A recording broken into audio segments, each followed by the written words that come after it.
Dans la prison, il y avait, dans la cellule où j'étais emmené, la cellule 27, il y avait 2 occupants de la prison.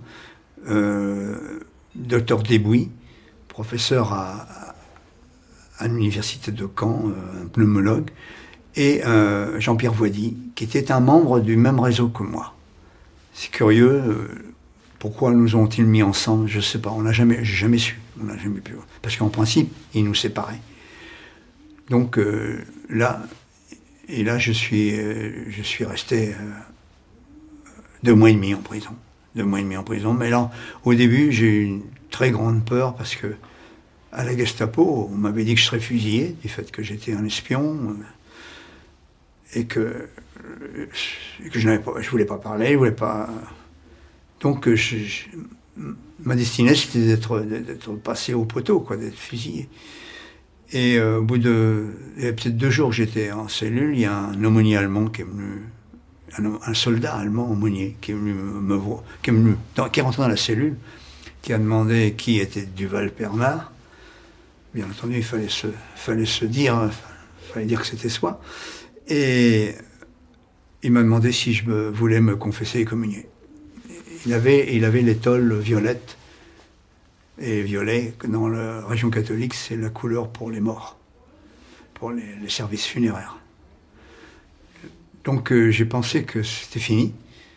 D'ailleurs, j'ai eu une émotion si intense que j'ai eu l'impression que les murs de la prison disparaissaient, que le plancher disparaissait. Et j'ai vu toute ma famille, tous les miens, tous mes amis, tout le monde, en l'espace de peut-être d'une fraction de seconde. Je sais pas, j'ai pas pu évaluer. D'ailleurs, quand je suis revenu avec l'aumônier qui m'a ramené à ma cellule, quand j'étais avec mes compagnons, je demandais s'il s'était passé quelque chose. Personne n'avait rien vu, rien ne s'était passé. Donc, et puis bon, le temps a passé. Tous les matins, je tremblais. Effectivement, au début, j'ai eu très peur. À la suite de ça, de l'intervention de cet aumônier. Puis petit à petit, l'espoir est revenu. Parce que bon, le temps passait. Bon, à quoi c'est dû, j'en sais rien. Je crois penser que l'Allemagne, à ce moment-là, avait besoin de main-d'œuvre en Allemagne pour travailler pour l'effort d'armement, construire tout.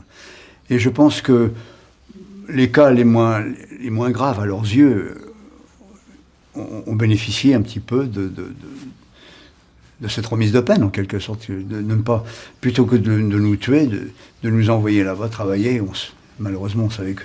Après, on a su que ça ne durerait pas longtemps. Mais donc, je crois que c'est en fonction de ça, de l'effort de guerre qu'ils avaient.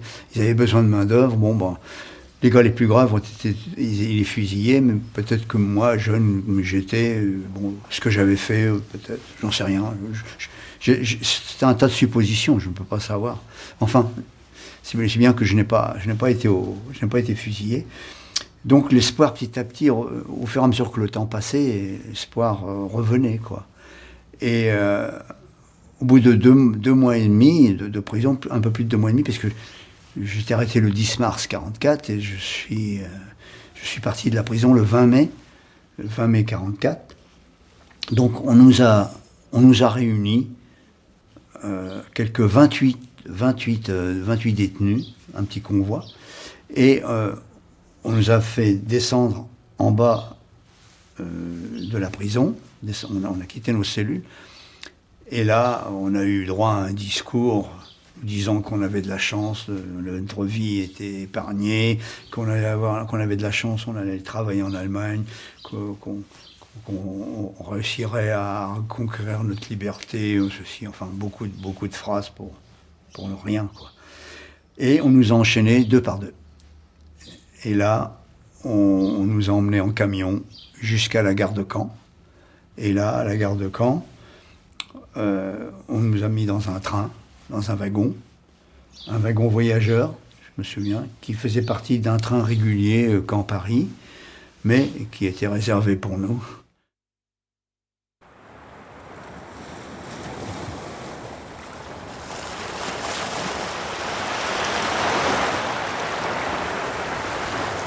Wir haben die Idee, Wir waren geschockt und dann habe ich, wie auch die anderen Kameraden, wir haben uns gewehrt, wir wollten überleben. Und Feinde waren es für uns nicht. Wir hatten ja vorher keine Möglichkeit, diese kennenzulernen oder irgendwie Ja oder Nein dazu zu sagen. Es waren unsere Gegner und der Gegner wollte uns hier jetzt besiegen, damals, wie man sagte. Und wir haben unser Möglichstes getan, um diesen Gegner abzuwehren. Und da haben wir an den einzelnen Menschen nicht gedacht. Vielleicht im ersten Moment nicht so, aber dann, als ich sah, wie viele auf dem Strand liegen blieben oder auch einige, die versuchten, behindert jetzt wahrscheinlich durch Verletzungen, vom Strand wegzukommen, dann hat man doch gedacht, sind doch arme Kerle. Ja, die vielen, die bei Hochflut liegen blieben und mit dem steigenden Wasser wurden viele leblose Körper oder vielleicht zum Teil noch lebende mit an Land geschwemmt. Sie wurden durch die Wellen immer weiter langsam Richtung Strand geschwemmt. Und das war dann doch hart zu sehen. Es waren sehr, sehr viele in diesem Bereich. War das sozusagen, waren das Hunderte oder Dutzende? Ja, nein, Hunderte. Es war also wie so eine Masse von Körpern, die sich... Ja, die Amerikaner haben nachher gesagt, alle 2 Meter ein Toter. Aber wenn ich überlege, wie viele ja auch verwundet waren. Und dann gab es auch Streifen, wo mal auf 100 Meter keiner lag. Und so wie hier war ein Bereich, die kamen übereinander angeschwemmt. Und heute mit mir befreundete Veteranen, die hier mit der 1. US-Division an Land gekommen sind, die sagen, etwas links hier, der Strand, die hatten eine Tarnbezeichnung, die Strände. Und der Strand, die Bezeichnung war Easy Red. Der sagte mir, Easy Red ist nicht die richtige Bezeichnung. Das musste Dark Red heißen. Das Wasser war rot vom Blut. Und er hätte dann beim Laufen zum Strand hin, bei dem Spurten, es nicht vermeiden können, auf tote Soldaten zu treten. Und er sagt, es war grausam zu sehen.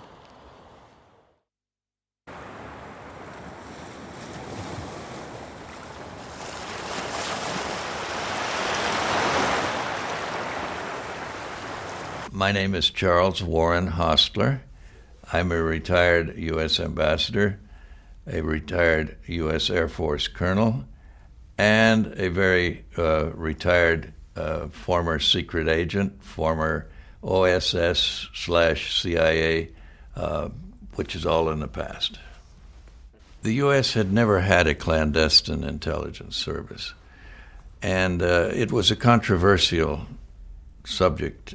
And Churchill, knowing the capabilities of the British government and recognizing the fact that we were going to be cooperating on great enterprises in the future, not the least of which was the invasion of Europe, made it clear to Roosevelt that he was going to need a reliable organization with which to coordinate all of these things.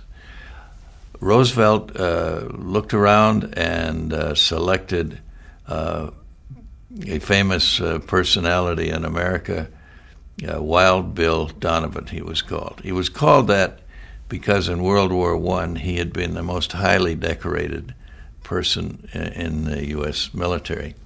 But he was, in addition, a very talented attorney, and he formed the distinguished firm of Donovan and Leisure, which grew to be a very prominent legal firm. But he was used initially by Roosevelt Interestingly, Donovan was a Republican, and of course Roosevelt was a Democrat, but Roosevelt had great confidence in Donovan, sent him on a number of missions, which he performed well. So he asked Donovan to form this important new organization. They chose the kind of mundane title of Office of Strategic Services and incorporated within that organization special operations, special intelligence, X2, the counter-espionage element, morale operations, and a few other smaller activities, all of which represented a sort of a new embarkation, if you like, for the U.S. into these areas. To fill the special requirements of counter-espionage, to relate to what wonderful work was being carried out by the British with Garbo and the other special agents that they had not only taken under control but had used for deception. They wanted to replicate that program during the invasion of Europe, to proceed on an enlarged deception program. They realized that two of the locations were going to be American, the landing areas. So they wanted to have a well-trained team of Americans who could take over that activity. The only way to do it was to train them in the U.S. as best they could, and then attach them to Section 5 of MI6. This was done, and that was the basis for our landing on D-Day in order to prevent the average GI from going into a village and having our target identified as a German sympathizer and arrested by some GI. We had to get there first. We landed at Utah Beach in an LST, landing ship tank. Our jeeps pulled off into water, which was surprisingly high, and we had a snorkel device that kept the exhaust and the vehicle running. We got ashore as quickly as we could, made our way through the obstructions, and made our way inland about 6 miles in the direction of Saint-Mary-Église. We ended up in an apple orchard where we dug slit trenches, put up camouflage nets, covered our vehicles, and did the best we could to prepare ourselves in case there was an aerial attack. Spent the night, and early the next morning, I went on my mission to try to find this wholesale grocer.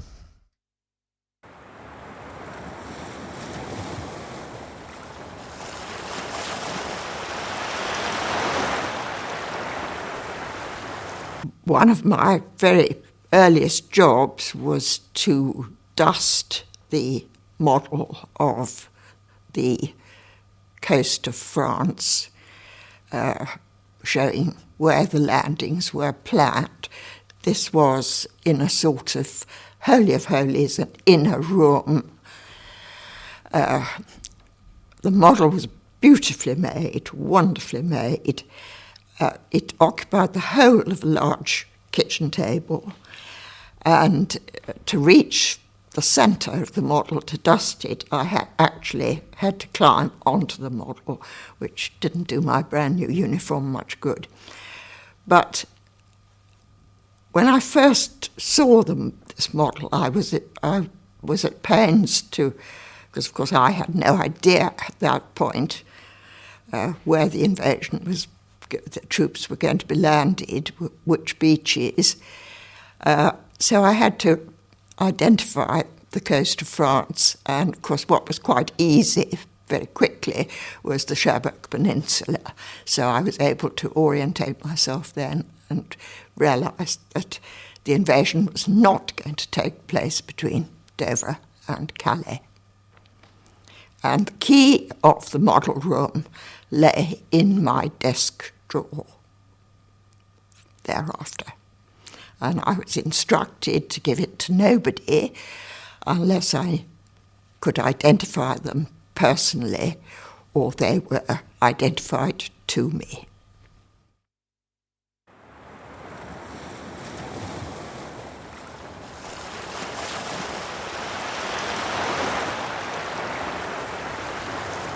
During leaves, I used to go to the ballet, the Royal Ballet as it became, a lot, and I met a young lady who was in a ballet company called the Ballet Guild, and she said, as I was so interested, would I like to come along and watch rehearsals? And as they were so short of men, what did I think about the idea of putting in an appearance on the stage, which I thought was a marvellous idea. Such was my feeling for the art. And sure enough, after not very many lessons, I went down to... No, I asked permission from Colonel Otway, no less, if I could go slightly earlier on a certain Saturday, and he said, "What is this for?" I said, "To appear in a ballet." "Appear in a ballet? Certainly not." But I did get there by evading him, and we put on a matinee at the People's Palace in the Mile End Road, and it was only Act 2 of Swan Lake, and the principal female dancer in it was Gillian Lynn, of Cats fame and all sorts of other things. And that began my fondness for this person, and we eventually got engaged on the 3rd of June, and that cooked my goose for the moment.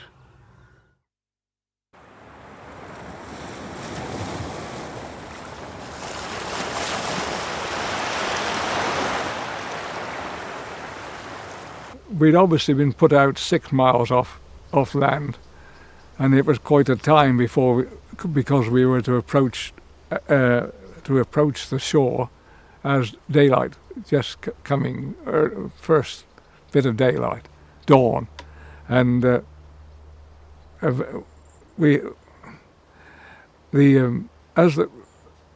about 30 chaps in one of these assault boats, and as we approached within distance of the shore, the Navy lowers the ramp, opens the doors, and of course you charge out into the sea. The sea that morning was very, very cold, and really I ran for about 20 minutes or got in land about a mile before I could even feel the circulation in my legs. Everybody was in the same condition, of course, but it was one of the coldest times I'd ever been in the water like that. Eventually we got up to a road just over a mile inland, and some Spitfires came over. They were mimicking Messerschmitts or something or other. We were supposed to have been strafing us. Of course they weren't. And along comes a chap from over the hedgerow and says, "You're wounded," and puts a big badge on my chest. He said, "Lie down there." So I lay down, and eventually along comes some stretcher bearers and cart me off into a tent that the RAMC had put up for the surgeons and doctors to look at the casualties. Anyway, they came along and looked at me and muttered some words I didn't understand. And eventually, about 2 o'clock in the afternoon, they pronounced me dead. And I asked permission to get up and sit down in the corner out of the way, which was granted. I thought, it's a good time now for me to having had nothing since well before 4 o'clock, have some refreshment. So I got out my tin of self-heating soup out of my pack and lit the candle that heats the soup, and made the 2 holes, one each side of the candle, and waited for the soup to get hot. Along come some of the cheap medical blokes, most impressed with my equipment, and said, "What is this?" And I said, "It's called self-eating soup." I said, "All the assault troops have got this stuff." Oh, we were most impressed, and they thought it was very good for the personnel generally.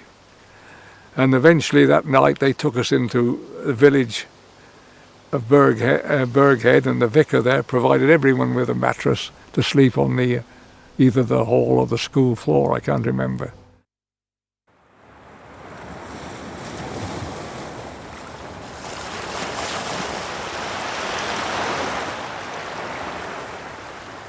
Captain Doyle was exercising his right as a skipper to run the ship the way he thought was practical. And he also knew that the water was 43, 44 degrees, and these men wouldn't last long in the water because the water was cold. And there was men on fire. Men were swallowing their tongues, heads in one place, legs in another place. I was trying to help my men get the tongues free and stuff out of their mouth. And then if they were, I could sense life, we'd brought them out of the water, which was hard to do. So I lowered my LCVP ramp down to water level. And that way it made it easier for us to bring the wounded into my LCVP. And by bringing in the LCVP like that, it was easier to get the troops. But we were having trouble getting them up the cargo nets because they were actually injuring them more by taking them up the cargo net. It was bad. I'd seen a lot of those that I had brought in that were already dead. There's a certain smell to hot blood. Believe me, I smelled it that day. And it's something I'll never forget. You know, Tiger was bad too, getting back to Tiger. But it seemed like there was more mayhem played upon the troops there at Omaha. Well, you know, I keep repeating it. Their heads come flying, their legs come flying. You know, it was something that you'd have to see, and then you wouldn't believe it, the way it was tearing these people apart. And you know, you got to feel for the Germans too. I don't care what anybody thinks about me saying it. They turned out to be our brothers too. You know, and all said and done, we are back being brothers. And I don't care what anybody says. We are brothers. And I seen it, especially when I was carrying troops back out, the wounded ones back out to LST 515. That's what we transported the German troops back to the LSTs, and the American troops went to the hospital ships, American hospital. And so I was working between all of them.